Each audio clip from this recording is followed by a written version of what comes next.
하나님이 노아와 그와 함께 방주에 있는 모든 들짐승과 가축을 기억하사 하나님이 바람을 땅 위에 불게 하심에 물이 줄어들었고 기품의 샘과 하늘의 창문이 닫히고 하늘에서 비가 그치매 물이 땅에서 물러가고 점점 물러가서 150일 후에 줄어들고 일곱째 달 곧 그 달 11의 날에 방주가 아라랏산에 머물렀으며 물이 점점 줄어들어 열째 달 곧 그 달 초하루 날에 산들의 봉우리가 보였더라. 40일을 지나서 노아가 그 방주에 낸 창문을 열고 까마귀를 내놓음에 까마귀가 물이 땅에서 마르기까지 날아 왕래하였더라. 그가 또 비둘기를 내놓아 지면에서 물이 줄어들었는지를 알고자 하매 온 지면에 물이 있으므로 비둘기가 발붙일 곳을 찾지 못하고 방주로 돌아와 그에게로 오는지라. 그가 손을 내밀어 방주한 자기에게로 받아들이고 또 7일을 기다려 다시 비둘기를 방주에서 내놓음에 저녁 때 비둘기가 그에게로 돌아왔는데 그 입에 감람나무 새 잎사귀가 있는지라. 이에 노아가 땅에 물이 줄어든 줄을 알았으며 또 7일을 기다려 비둘기를 내놓음에 다시는 그에게로 돌아오지 아니하였더라. 영화 제목 중에 내 머릿속에 지우개라는 영화가 있어요. 제목만 들어봐도 이분이 어떤 병에 걸렸겠구나 하는 추측을 할 수 있겠습니다. 머릿속에 지우개. 사랑하는 사람이 기억을 잃어버리는 그러한 병에 걸리게 됩니다. 어떻게 보면 가장 슬픈 병 중에 하나예요. 사랑하는 사람이 내 이름을 기억하지 못한다.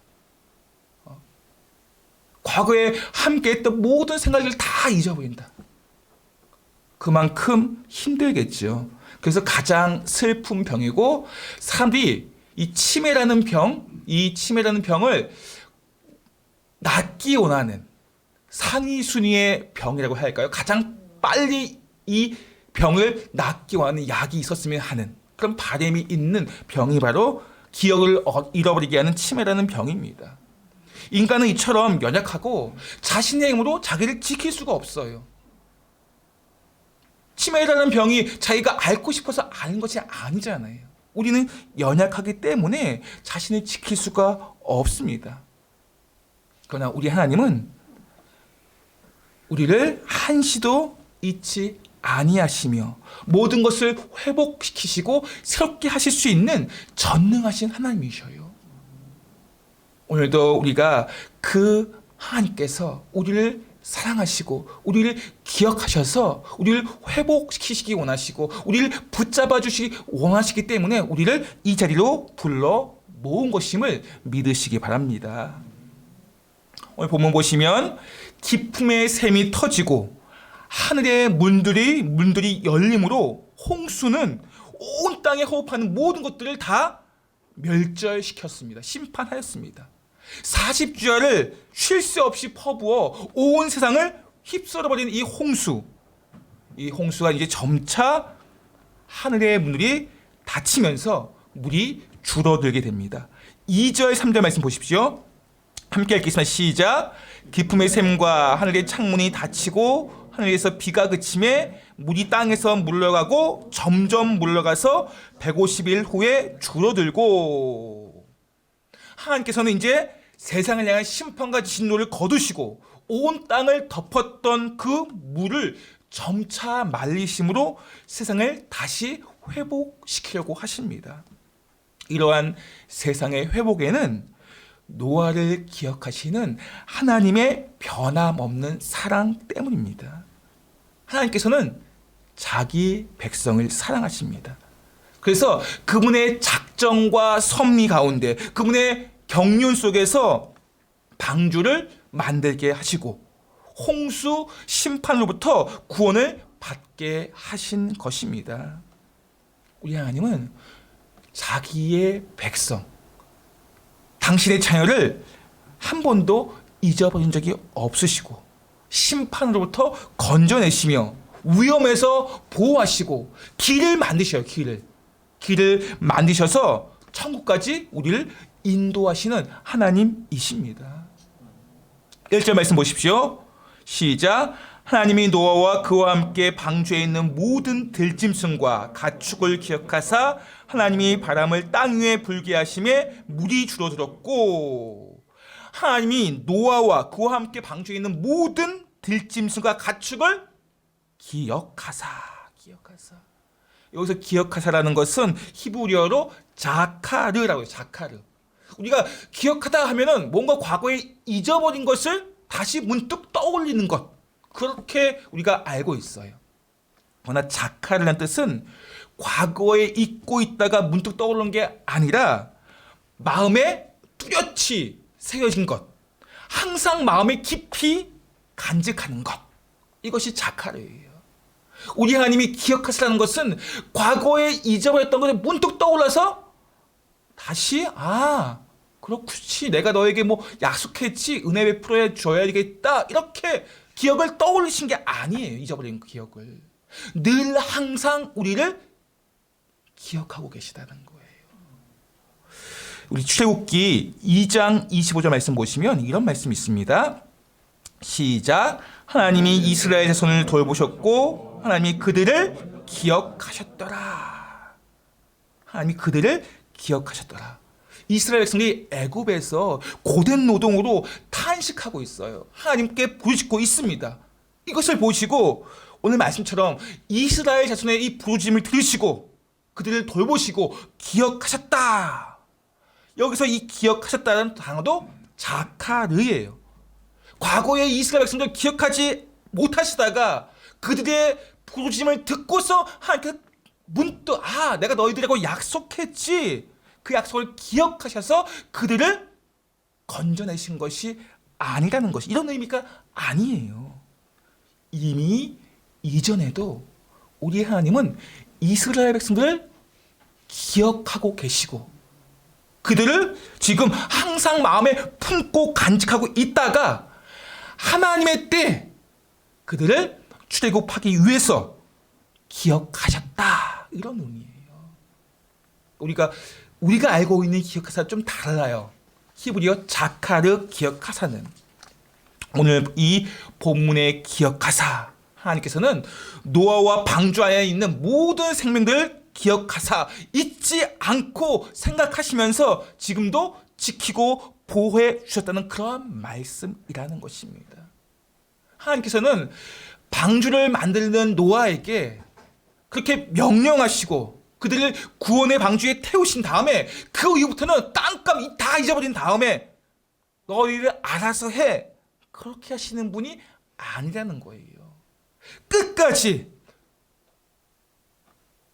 기억하심의 은혜 속에서 하나님의 사랑으로 지켜 보호해 주시고 한시도 잊지 아니하시는 하나님이심을 이 자카르 기억하사 그 안에 담고 계시다는 거예요. 이사야 49장 15절 말씀 볼게요. 시작. 여인이 어찌 그 젖먹는 자식을 잊겠으며 자기 태에서 난 아들을 긍휼히 여기지 않겠느냐. 그들은 혹시 잊을지라도 나는 너를 잊지 아니할 것이라. 아무리 사랑하는 사람이라도 잊어버릴 때가 있어요. 잠잘 때 잊어버리잖아요. 내가 재밌는 거 볼 때 잊어버리잖아요. 또 병에 걸렸을 때 잊어버리기도 합니다. 이게 인간이에요. 가끔씩 기억하지 못할 때가 있습니다. 그러나 우리 하나님은 한시도 잊지 않는다는 거예요.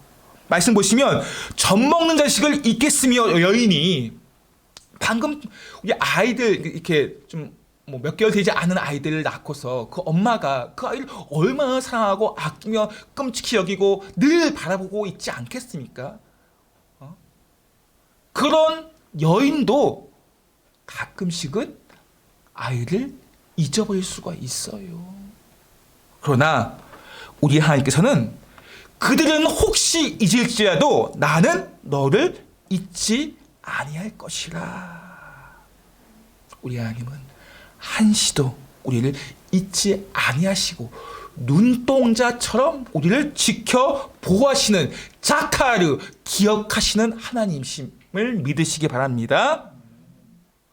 이처럼 사랑하는 자녀를 위해서 우리 하나님은 모든 것을 작정 계획하시고 준비하시며 그분의 섭리와 경륜을 가지고 노아의 그 가족들 심판 가운데 홍수 심판에서 건져내시고 이제는 친히 하나님께서 그 홍수 가운데 물이 가득 차 있는 그 세상을 바람을 불어 불게 하셔서 물을 점점 줄어들게 하신다고 말씀하고 있어요.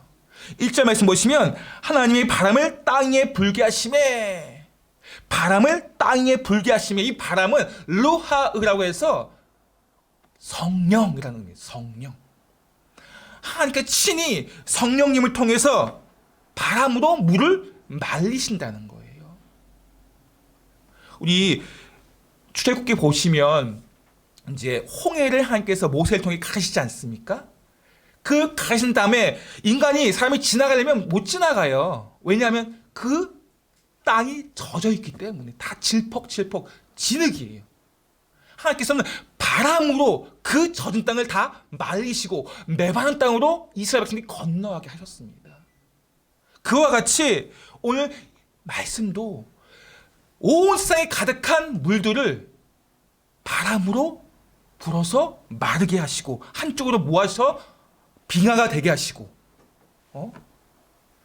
그렇게 마시고 말려서 이제 메마른 땅으로 되게 하신다는 말씀입니다. 온 세상에 물이 줄어들게 하셨습니다. 그리고 하늘에 내리던 비도 그치고 이제 점점 줄어들어 방주가 드디어 아라랏산, 그 산에 위치하게 됩니다. 아라랏산에 정박하게 됩니다. 홍수가 2월 17일 날 시작해서 지금 이제 7월 17일 날 아라랏산에 정박을 하게 된 거예요. 40일 동안 비가 내리고 50일 동안 온 세상의 물이 창대한 가운데, 창이란 가운데 있다가 이제 그 물이 점점 줄어들어서 아라랏산에 방주를 머물게 하셨어요. 이 아라랏산은 지금의 터키와 러시아와 이란의 그 접경 주변에 위치한 곳입니다. 그 땅에 아르메니아인들이 있어요. 아르메니아인들. 그 사람들이 이 아라랏산을 후손의 산, 후손의 땅 이렇게 부르고 있어요. 인류가 멸망하고 이제 새로운 중시조 노아가 새로운 후손이 되어서 그 땅에 머물렀기 때문에 후손의 산, 후손의 땅 그렇게 부르고 있다는 것입니다. 페르시아의 전설 가운데 이 아라랏산은 인류의 요람이다라고 하고 있어요. 아담의 그 일 다 멸망하고 새로운 인류의 시조가 노아가 되었기 때문에 이 인류의 요람 아라랏산, 그곳이 바로 노아가 머문 곳이 되었다는 전설이 있습니다. 뿐만 아니라 이 아라랏산 주변은 땅이 비옥한 옥토입니다. 농사를 짓기에도 유리하고 아프리카와 유럽으로 가는 통로, 그러한 아주 통로가 유리한 통로, 각 지역으로 이동하기 편리한 통로가 바로 이 주변이라고 합니다. 하나님께서는 이처럼 하나님의 기억하심의 은혜를 통해서 사람들이 생육하고 노아와 그 가족들이 번성할 수 있는 좋은 터전을 마련해 주신 것입니다. 하나님께서는 그냥 방주에 태우시고 내버려 두신 것이 아니에요. 끝까지 그들을 돌보시고 좋은 터전으로 그들이 번성하고 흥왕할 수 있도록 하나님의 기억하심의 은혜가 노아에게 있었던 것입니다. 하나님의 기억하심의 은혜는 노아에게만 있는 것이 아니에요. 오늘 우리에게도 마찬가지입니다. 심판과 그러한 두려움 같은 상황이 찾아온다 할지라도, 낙심과 좌절과 절망의 상황이 찾아온다 할지라도 하나님께서 그 자녀를 기억하시고 그분의 작정과 계획하심과 그분의 인도하심 속에서 지켜 보호하신다는 거예요. 우리는 그 작정하심과 계획을 잘 보지 못하기 때문에 지금 당장의 그 어려움 때문에 두려워하고 절망할 때가 있어요. 그러나 우리가 오늘 말씀을 통해서 지금 나의 상황이 어떻든 어떤 어려움이 있고 어떤 상황에 놓여 있든 간에 하나님께서 노아와 그 가족들을 이렇게 그분의 작전과 계획 속에 인도하시고 보호하신 것처럼 우리를 똑같이 시키시고 보호하시는 하나님이라는 거예요. 그분이 나의 아빠, 아버지이심을 우리는 믿으셔야 된다는 것입니다. 그분의 기억하심의 은혜 속에서 지금도 우리를 지키고 보호하신다는 사실입니다. 오늘 이 아침에 하나님의 그 기억하심의 은혜를 통해서 하나님의 경륜과 섭리를 통해 우리를 지키고 보호하시는 그분의 사랑이 우리 가운데 가득 넘치기를 예수님의 이름으로 축복합니다. 방주 밖에 물이 점점 빠지면서 이제 산봉우리가 보이기 시작합니다. 그러나 실질적으로 노아는 볼 수가 없어요. 방주 자체가 구조가 옆에 창문이 있는 게 아니기 때문에 그렇습니다. 창문이 있으면 방주 밖의 상황이 어떻다라고 정확하게 볼 수 있고 인지할 수 있겠지만 창문이 없어요. 방주는. 누구도 하나님께서는 위에 창문을 위에다 다시고 옆은 다 닫아주시고 처음에 방주에 탈 때 그때 문만 만들어 주셨어요. 그 문을 하나님께서 닫으셨기 때문에 그 문은 누구도 열 수가 없습니다. 그래서 위에 있는 창을 통해서 까마귀를 내보냅니다. 창문을 통해서. 까마귀가 7절 말씀 보시면 까마귀가 날아 왕래했다 하는데 이것은 방주에서 밖으로 왔다 갔다 한 게 아니고 이 까마귀가 자기 마음대로 자기 가고 싶은 대로 그렇게 이리저리 날아다닌 것입니다. 까마귀는 물이 메마른 땅이 되기까지 죽은 시체들 사이를 오가면서 자기 의미대로 살아갔다는 것을 말하고 있습니다. 마치 하나님의 은혜와 사랑을 잊어버리고 구원을 잊어버리고 마음대로 생활하는 이 성도의 모습을 보여주기도 합니다. 이것이 까마귀의 모습이에요. 이어서 노아는 비둘기를 내어보냅니다. 8절 말씀 보십시오. 시작. 그가 또 비둘기를 내놓아 지면에서 물이 줄어들었는지를 알고자 하매.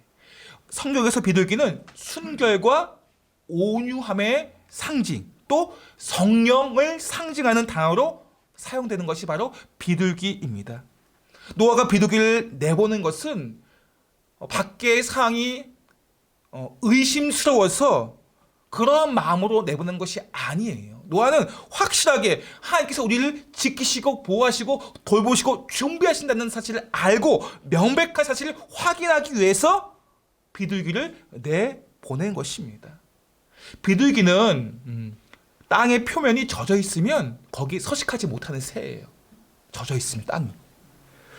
그래서 히브리어로 이 지면이라는 땅이 오늘 말씀 보시면 지면이라는 이 땅이 아담아라고 해서 마른 땅이에요. 마른 땅.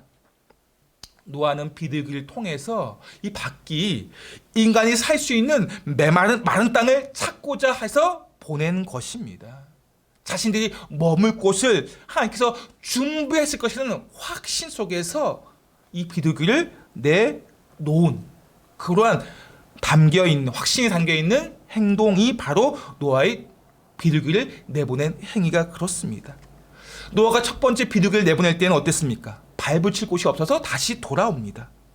7일을 기다린 후에 다시 비둘기를 내보냅니다. 그때 어떻게 하죠? 비둘기가 감람나무 새 잎사귀를 가져왔다고 기록을 하고 있어요. 이 감람나무는 다른 말로 올리브나무. 이 올리브나무는 저지대나 골짜기에서 자라는 나무로서 비둘기가 뜯어온 새 잎사귀는 땅에 젖어 있는 잎사귀도 아니에요. 땅에 떨어진 잎사귀가 아니에요. 비둘기가 새로 감람나무 그 올리브 나무의 그 잎사귀를 방금 뜯은 것, 방금 꺾은 것, 그런 새 잎사귀라는 것입니다. 다라푸라고 해서 막 새로 뜯은 신선한 식물, 이게 비둘기가 가져온 감람나무 새 잎사귀입니다. 이 비둘기가 뜯어온 감람나무 잎은 우리가 승리와 평화를 상징하는 나무로서 지금도 세계 평화를 유지하는 기구가 뭐예요? UN이라는 기구죠. UN. UN에 보시면 깃발에 이 잎사귀가 바로 감람나무 잎사귀예요. 세계의 승리와 평화를 상징하는 나무 해서 이러한 잎사귀를 가지고 지금 유엔도 그런 자기들의 평화를 위한 그리고 승리를 향한 그러한 깃발에다 그런 의미를 담고 있는 것입니다. 평화는 하나님의 계획하심과 작정 속에서 말씀에 순종하는 백성에게 주시는 하나님의 은혜입니다.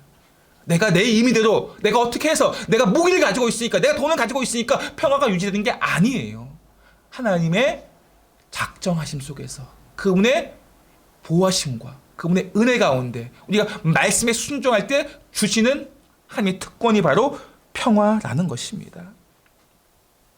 하나님께서는 당신의 백성을 사랑하시고 오늘 노아를 위해서 방주 밖에 있는 모든 사람들을 다 통제하십니다. 하나하나 세심하게 통제하시고 그 모든 상을 그분의 작정하신 것, 섭리와 경륜을 통해서 인도하시는 것입니다. 그리고 하나님이 때 아라산에 도착하게 하신 거예요. 기억하심의 은혜 가운데 이제 모든 것을 다 준비해 놓으시고 노아는 하나님께서 준비하신 그곳을 향해 도착을 한 것입니다. 그렇다면 이제 노아가 하나님의 그 기억하심의 은혜 가운데 있었기 때문에 이 노아와 그 가족들을 홍수 심판에 건져내셨잖아요. 그렇다면 노아가 방주에 타면서는 어떤 생활을 했을까요? 방주에 탔을 때 기억하심의 은혜 가운데 심판에서 건져냈습니다. 홍수 심판에서 방주에 탔어요. 구원의 방주입니다. 그 방주가 정말 유람선처럼 모든 편의시설이 다 갖춰 있는 그러한 방주입니까? 방주는 어떻습니까? 그 방주가 우리가 유람선 하면 풀 서비스를 받을 수 있는 곳이에요. 그 방주는 어떤 곳입니까? 수영장이 있습니까? 오락실이 있나요? 즐기고 싶은 그러한 도구가 있습니까? 그렇지 않아요. 그 방주는 수영장도 영화관도 오락실도 없습니다. 창세기 6장 20절 말씀 보실까요? 시작. 새가 그 종류대로 가축이 그 종류대로 땅에 있는 모든 것이 그 종류대로 각기 둘씩 내게로 나오리니 그 생명을 보존하게 하라. 그 생명을 보존하게 하라. 노아는 유람선을 탄 게 아니에요. 구원의 방주에 탔기 때문에 이곳이 낙원이다 하고서 즐길 수 있는 곳이 방주가 아니에요. 방주 안에 하나님께 주신 사명이 있습니다. 그 방주 안에 있는 생명들을 보존하게 하라. 그 방주에 타고 있는 생명들을 노아와 그 가족들이 보호해야 된다는 것입니다. 방주 안에는 약 3만 5천 종의 동물들이 방주에 실려 있습니다. 그 방주 안에 있는 동물들을 다 케어해야 된다는 거예요. 돌봐야 된다는 거예요. 그 동물들이 정말 말 잘 듣고 질서 있게 행동하기 때문에 돌보기가 쉬울까요? 노아 선장의 말을 잘 들을까요? 그렇지 않지 않습니까? 배고프면 그들은 울을 수밖에 없고 짐승들은 다 울고 소리 지르며 얼마나 시끄럽게 하겠습니까? 1층, 2층, 3층에 있는 동물들을 먹이기 위해서 하루 종일 노아와 그 가족들은 챙겨주어야 할 것입니다. 그들에게 풀 서비스를 해줘야 하기 때문에.